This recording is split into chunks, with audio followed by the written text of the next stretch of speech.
ওয়ানডেতে নতুন যুগের শুরু, মিরাজের অধিনায়কত্বে কেমন হবে টাইগারদের প্রথম একাদশ?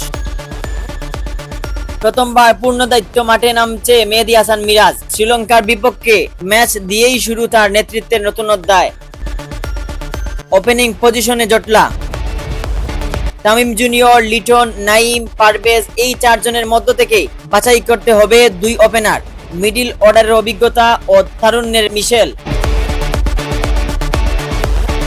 শান্ত, মুশফিক, আসিফ, হৃদয়দের নিয়ে গড়া হতে পারে শক্ত ব্যাটিং লাইন আপ। অলরাউন্ডার হিসেবে মিরাজ নিজেই থাকছেন একাদশে। পেস আক্রমণের প্রতিযোগিতা চরমে। তাসকিন, মুস্তাফিজ, হাসান মাহমুদ, তানজিম, নাহিদ রানা এই পাঁচজনের মধ্যে খেলতে পারবেন সর্বোচ্চ তিনজন। স্পিন অপশনে আছে দীপু, নাসুম, রিশাদের নাম। সব মিলেই ব্যাট বল দুই বিভাগেই ভারসাম্যপূর্ণ একাদশ গড়তে চায় দল। Mohammad Yahya, CS news.